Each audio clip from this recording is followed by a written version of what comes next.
They thought I cheated. I actually joined the Marine Corps because Ronald Reagan had fired all the air traffic controllers. When you're in boot camp and you're taking these tests to see where you kind of fit. So in my mind, I was like, oh, my test scores are very high. I want to be an air traffic controller. But once I got there, they thought I cheated. So they made me take it again, and I got a really high score. And then they took me aside and said, hey, you could either actually go into linguistics because, being Filipino and also my best friend being Mexican, I could speak Spanish a little bit, or you could guard the president. And at the time, I was like, the president of the Marine Corps, 17, it just didn't, didn't connect in my brain. But they said you could guard the president of the United States, not the president. Having a beer with Fred is really about getting to people's passion and what makes them tick. Having a beer and having honest, frank, clear conversation that inspires our audience is what it's about. Cheers, Bert. Cheers. This is a new beer, Katahdin First Light, brewed by Ben Fitzpatrick. It's a light IPA. Yeah, that's good. Yeah. Actually, that's great. Very good. A lot of fear, but that's really good. So today I'm talking about a sponsorship we're doing, which is Tunnels to Towers, which ties back to 9/11. And I honestly want to interview you going back to your military background, your family, your life. And we've had a bit of a history. Yes, we do. Yeah. So I introduce you as the guy that's been everywhere in the world, defended Ronald Reagan at Camp David. But truthfully, I say it jokingly, but there aren't many places you haven't experienced and lived. I mean, where'd you grow up? Where are you from? So I grew up in San Diego, California, actually a little town called Coronado. Mm-hmm. My dad was in the military, started off in the Marine Corps. And then after being in the Marine Corps 6 years, he switched over to the Navy. And then did 25 years in the Navy. Yeah. And then retired from there. And did he ask or motivate you to get into the military, or was it something that... Actually, no. No? He did not. He tried to...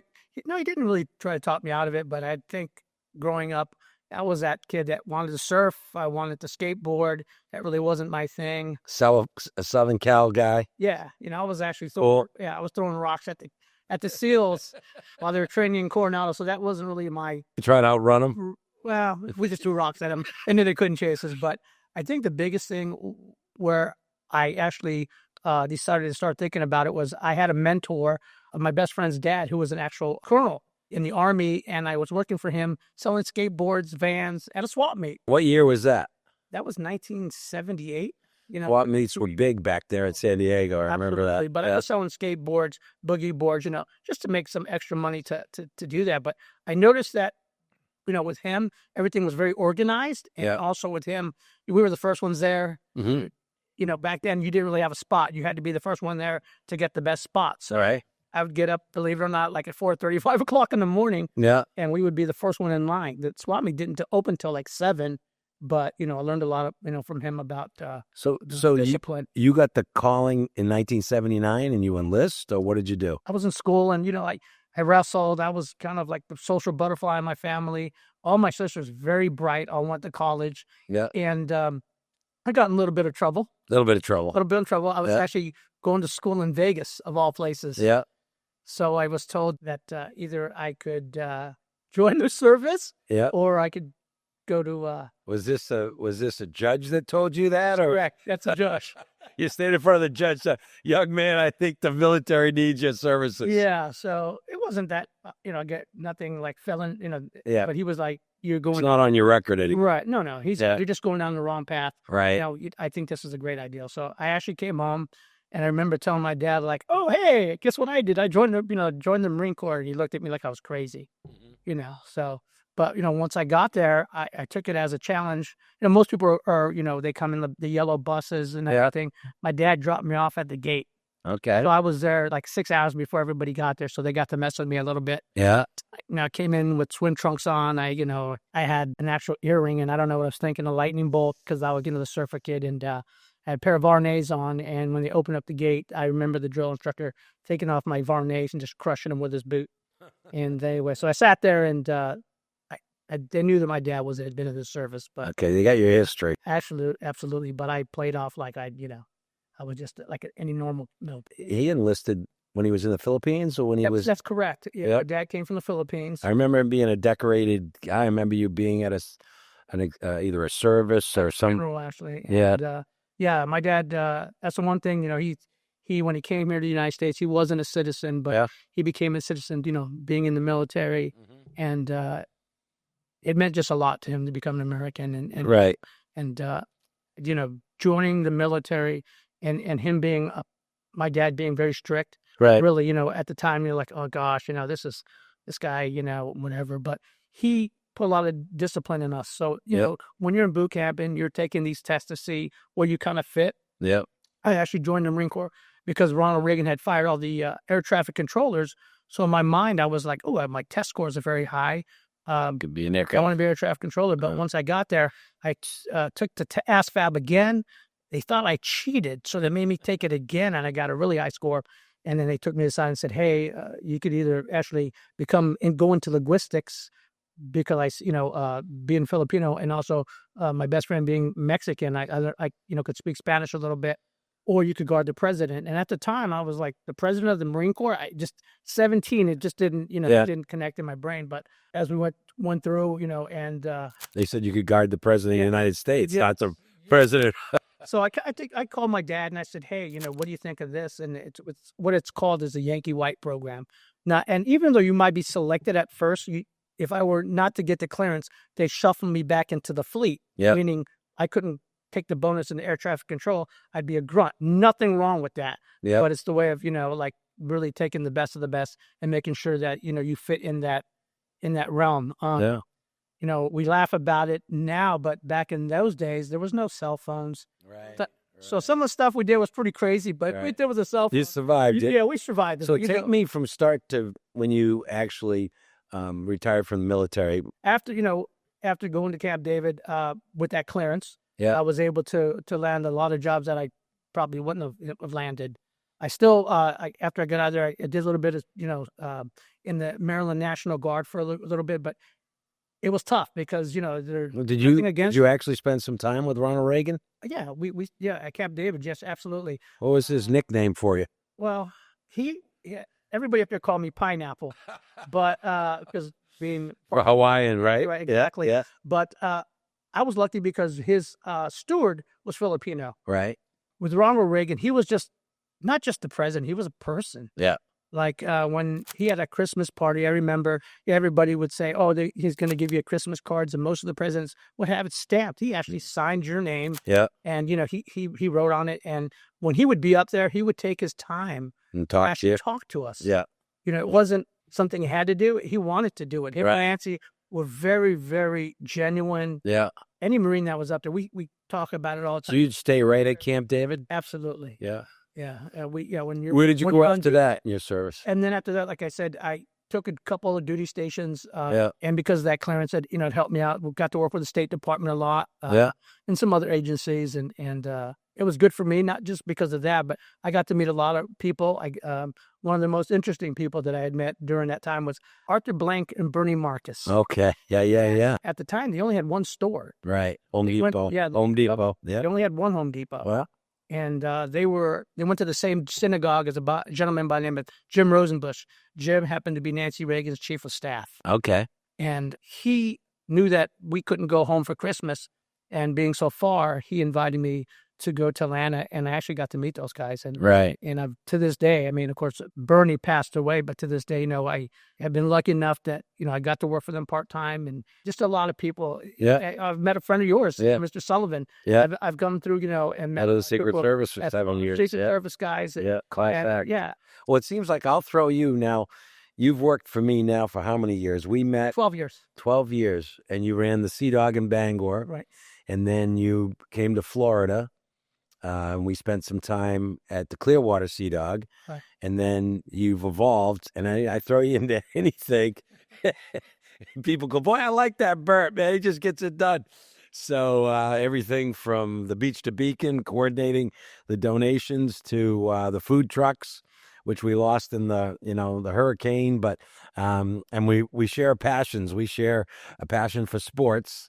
I'm always amazed at how much detail you know about athletes and college athletes and what's going on with different teams. Like, what's your favorite college team? Well, my favorite college team in football is the Maine Black Bears, believe it or not. Awesome. And Awesome. this is the truth. And basketball would it be Kansas, because I was stationed for a little bit out there in Lawrence, next to the prison. Yeah. So I did some work out there. But so Kansas, and then professionally, I'm a Patriots person, of course, but living down there in Tampa. You seem to leverage these experiences. You're working hard. You're playing hard. What are you doing now? Well, now I'm like the brand manager for Shipyard, Sea Dog, Ice Pick Vodka. Up in the great north of Maine, and down in Tampa Bay. Well, I cover north of Augusta, which has been... There's a lot of dirt up there. Oh, my goodness. So I've, all the way from Booth Bay, all the way to the Forks, all the way north to St. I think it's cold. But what's cool thing about this... They see you coming. They're not sure where's this guy coming from. Well, the greatest thing that I've learned from this, and it's just my own personal opinion, is I get to meet a lot of hardworking Mainers that, just want to do best for their family, things like that. Very patriotic. So that means a lot to me. When somebody says to you, thank you for your service, by the way, thank you for your service, what happens to you? Do you have a pit in your stomach? Do you feel like they don't need to say that? Or I never take offense to anything like that. I mean, not that you would, but sometimes I never served. My brother served, my dad served, my grandfather served. And I wish at times, Jimmy Carter was president when I would have gone in, and my dad said, you aren't going into this Navy, because at the time they were in rough shape. My brother was on the USS Whipple, didn't have, barely had ammunition. They were in Pearl Harbor. But you got the calling, your dad was there, and you did your part, and you continued to support military events. And we did the 10K Skyway Bridge event in Florida. You got behind that. Anytime we do something for military people, you'll call me, say, listen, we need to do a little here, we'll do a little there.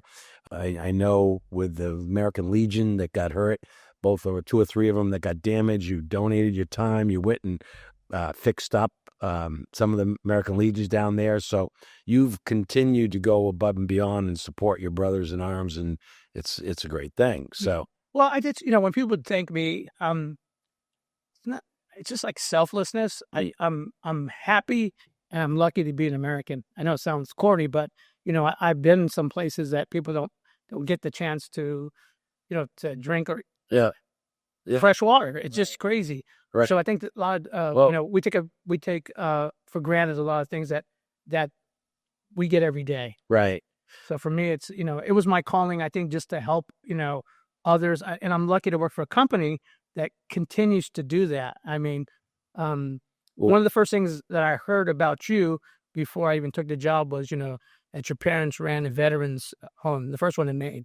So that, that was, even though you didn't know that meant a lot to me, so.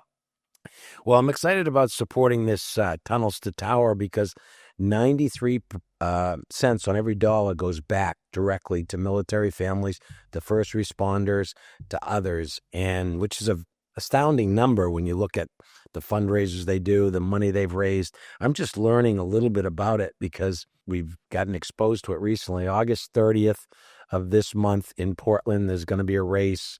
We're going to show it here.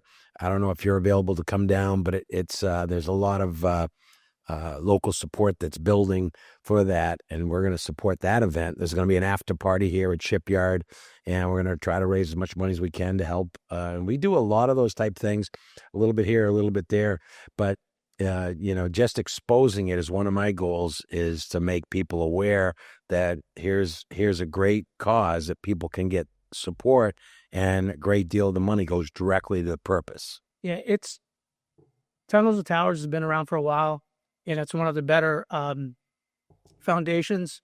I actually got to do it 2 years. It's a little bit different than where I did it. They had us running upstairs. Where were you? One was Tampa. I guess my first year I was in Tampa. Oh, Jesus. I had a friend who said, hey, let's do this. And I'm like, yeah, sure. Of course, I didn't train for it. I was getting into. So I did it, but I did it again. So it's a great foundation, but also I have a lot of my stepson, Drew, he's a firefighter. Yeah. Up in Bangor, Chris Perry, Corvo. I just know a lot of firefighters Yep. and first responders that I have a lot of respect for. That not just being in the military, but they miss a lot of holidays Yeah. with their families, just like the guys in the military overseas and stuff like that. So, well, my wife being a cardiac care nurse for 35 years, okay, don't always get the recognition Yeah. that they deserve. And just like me being in the military, I put it to the back. It's something that, you choose to do. But again, if it wasn't for the people that, that do that, this country wouldn't be as great as it is. No question. Volunteerism is a big, big thing.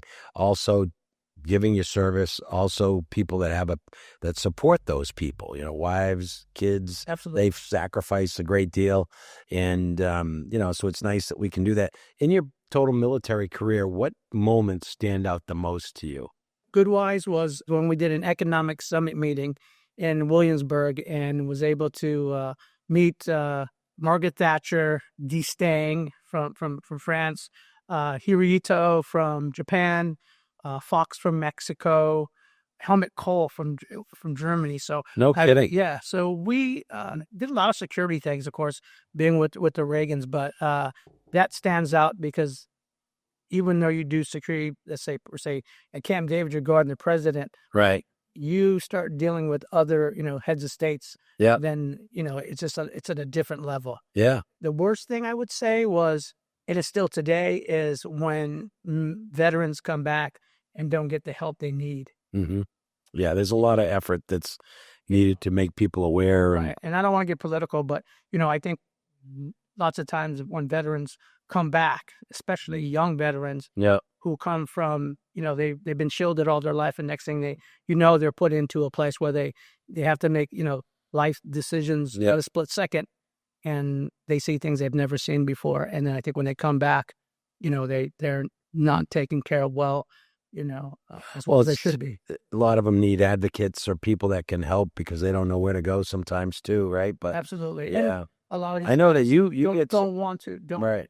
They don't want They're kind of embarrassed to seek help because it's, they feel like maybe they're not strong enough. But right. To me, as I've gotten older, that's the most important thing. I've been lucky. I have a great family to support me. And a lot of guys, they don't have that. And right. That we need to, as Americans or as a country, back them and help them in any ways, because they've given, their life. Yeah.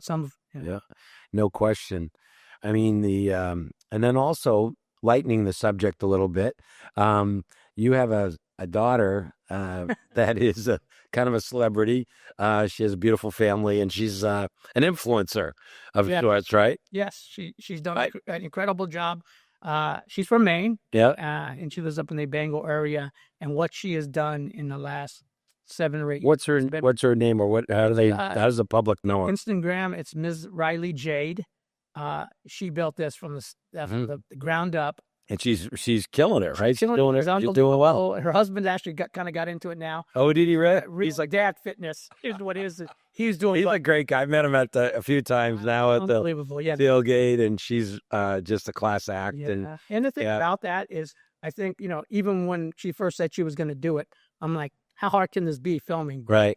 As you see it, put a lot of energy into. You see the editing. Yeah. You see the lifestyle. Yeah. She gets up. First of all, she's a mom. Yeah. She gets up at 5:30. How many kids do they have? They have 2. Yeah. And I don't think it's going to be the last. I think Yeah. Hopefully a couple more. Good. She gets up. She does that. She goes to the gym. Yeah. And she eats clean and healthy, which drives me crazy. But well, you need to too, right? I know. I forgot to mention that you needed to. So but it helps when you're around her. But anyway, she has done an incredible job. Steal that from what she does, and I'm proud of her. Saying at least my wife's proud of her. We're all proud of her. But it's one of those things. I think that there's maybe a time limit on it. She's a good beer, but but then again, looking at her, Hey, there's a wave, like everything has a moment, right? Sure. Like, and I think about this a lot because like beers have moments, times that, Pabst Blue Ribbon was a retro beer, and like you have different times where, Shipyard Export was our original beer and it blew up, and then all of a sudden you have 7,000 competitors, and, now Export's kind of coming back as a cool beer because it was the original, one of the originals in the country as a great beer. And, we're fortunate I feel fortunate here that we're still in the game because so many beers have gone away. Pete's Wicked Ale to so many beers. Magic Cat, all those. Yeah, Magic Cat. We helped start, and it was done amazing, and then it's gone. Boom. Right. And my goal is have fun, try to make a little money, and keep it going. For the next. Because we have fun. At the end of the day, we have fun. No matter what we do. Yeah. So, I love it because to me, it's like mission orientated. Sometimes you challenge me to do things that people say I can't get done. So get her done. Get her done. That's what we do. Well, that's it. And you have fun doing it. You take care of your families. You take care of the people within your company, and we try to keep building on that. And got some exciting things that drive a little people nuts around us, but at the end of the day, doing fun things like what we do at the tailgate party at Tampa, and it's not a money maker. In fact, it was a money loser, big money loser. Yes. But we've had a lot of fun. We've met and had moments, and I think I love the Tampa Bay community because it really is a community. It's not everybody says you're going to Florida to retire or whatever. I've worked harder down there than I do up here because we're trying to build something, but. The thing that I really feel, I'm on the Florida Hospitality Board. I just got off a conference call, and so much of the call was about giving back to the community, about the programs they have for high school students to learn a vocation if they want to, create that opportunity, giving back, to the different communities that these restaurants and hotels are in. And a big part of it is to support the community so that the community can support the industry, And I think in Maine, growing up, that was the big thing. I grew up in Gray, Maine, as a small community, and I had to give the graduation speech 2 years ago. In doing research, I found that community actually had more people go and fight in the Civil War and pretty much every military conflict since there. Per capita, more people in that town gave and committed to service, military. And then growing up, I just remember there was always volunteers. There were always people giving of their time. That's what I see in you and what you do in your business, what you do in your time is you put yourself out there. Okay, I'll give you a hand. I'll give you a hand. I'll give you a hand. You have to identify people in your company who are willing to get things done, whatever it might be. And you're one of those guys that do it for Shipyard, Sea Dog, Ice Pick, etc. So I appreciate that, and it doesn't go unnoticed. And I just had one last thing to say. As we get older, the thing that I've in the last few years, you look younger. You look younger. Appreciate that. Because I'm taking better care of myself. But the thing that I'm really excited about this company is we brought on a lot of new young talent. Yeah, like Frank Curran. Even though Ethan doesn't work for us. Yeah. He's an amazing guy, but he's from Maine, yeah, living in Florida. Yeah, he's given me so many leads. University of Tampa boy, yeah, guy sits on the board. Yeah, but we did a podcast together, and Ethan, that kid, he's a solid year. But people as a whole, I've met some people that worked for us before, and I see them, out in the world, and they've done amazing things. It just makes me feel good, like even though. I always see them, and they were like, you were tough on us, but you were firm, and you were fair. So that, it means something. Yeah. But I like to see all this new talent that we have in the company. I think it gives us direction. We have a lot of diversity in the company now, and this company's going to be around for a long time. Yeah. And that's the good thing about it. Well, that's the goal, is to make it sustainable. And we've got, like you said, we've got some new energy and some people that are still, you look at Bruce Forsley, you look at Bobby Labby, my partner, Gordon Hirschbees, and other mentors. They're still, there's a lot that are no longer with us, that the spirit's there. Absolutely. 100%. Cheers. Cheers. All right, brother. All right. Thank you. All the way down from where?